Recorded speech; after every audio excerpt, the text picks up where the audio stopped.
महाभारत का युद्ध भारतीय इतिहास और संस्कृति में एक ऐसी घटना है जिसे धर्म, न्याय, युद्ध और नीति के अद्भुत संगम के रूप में जाना जाता है।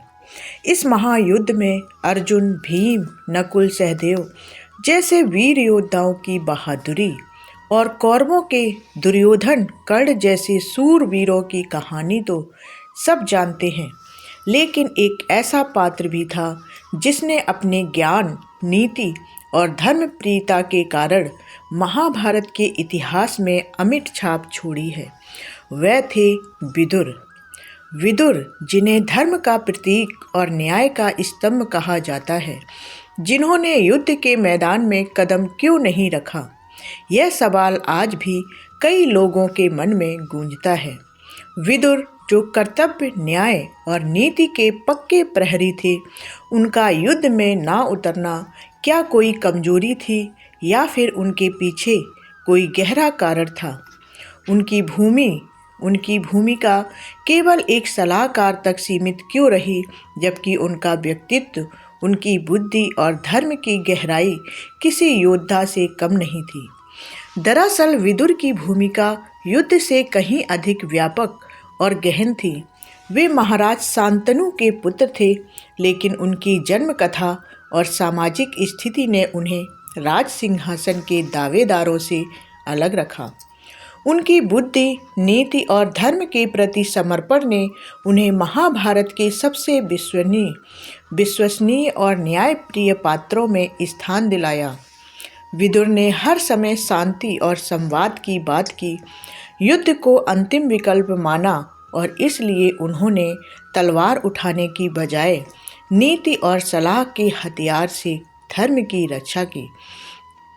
महाभारत के युद्ध में जहां कई योद्धाओं ने अपने शौर्य और शक्ति का प्रदर्शन किया, वहीं विदुर ने अपने शब्दों, उपदेशों और नैतिकता से युद्ध के नैतिक पक्ष को मजबूती दी। वे जानते थे कि युद्ध भूमि पर उतरना शारीरिक वीरता की निशानी है, लेकिन बुद्धि, नैतिकता और न्याय के लिए लड़ना उससे भी बड़ा कार्य। उन्होंने अपने समय और परिस्थिति के अनुसार अपने कर्तव्य का निर्वाह किया, जो केवल शस्त्र धारण करना नहीं था, बल्कि समाज में धर्म की स्थापना करना भी था। कई बार उन्होंने युद्ध के टालने के लिए अपने जीवन को खतरे में डालते हुए भी दुर्योधन और कौरवों को समझाने का प्रयास किया, परंतु युद्ध का अंत होना निश्चित था। विदुर की यही भूमिका आज भी हमें यह सिखाती है कि संघर्ष केवल तलवार से नहीं, विचारों, नीति और न्याय के माध्यम से भी जीता जा सकता है। उनके जीवन और निर्णयों से स्पष्ट होता है कि धर्म की रक्षा के लिए युद्ध लड़ना अनिवार्य नहीं, बल्कि सही मार्ग पर चलना, न्याय की राह पर कायम रहना अधिक महत्वपूर्ण है। उनकी विदुर नीति आज भी राजनीतिक और सामाजिक जीवन के लिए अमूल्य मार्गदर्शन प्रदान करती हैं।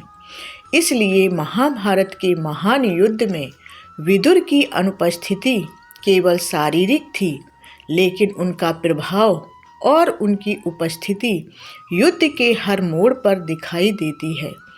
विदुर ने शांति का संदेश दिया, न्याय की दुहाई दी और धर्म की स्थापना में अपने विवेक और नैतिकता से योगदान दिया। यही कारण है कि वे महाभारत के सबसे अनोखे योद्धा माने जाते हैं, जिन्होंने तलवार से नहीं बल्कि शब्दों और नीति से युद्ध जीता। उनके इस संतुलित और दूरदर्शी दृष्टिकोण को समझना आज के समय में भी अत्यंत आवश्यक है, क्योंकि यही हमें सिखाता है कि हर लड़ाई में विजय केवल हिंसा से नहीं मिलती, बल्कि बुद्धि, धैर्य और न्याय से भी होती है। इसलिए विदुर का महाभारत के युद्ध में ना लड़ना किसी कमजोरी या डर का परिचायक नहीं था, बल्कि यह उनकी महानता, उनके धर्म के प्रति समर्पण और जीवन के प्रति उनकी सूझबूझ का प्रमाण था। महाभारत की सबसे बड़ी लड़ाई में उनका अभाव केवल भौतिक रूप से था, पर उनकी उपस्थिति हर समय उस युद्ध के नैतिक पक्ष में स्पष्ट थी। इसलिए विदुर की कहानी हमें सिखाती है कि हर युद्ध जीतने के लिए तलवार की जरूरत नहीं होती, बल्कि कभी कभी बुद्धि और धर्म के हथियार भी उतने ही शक्तिशाली होते हैं।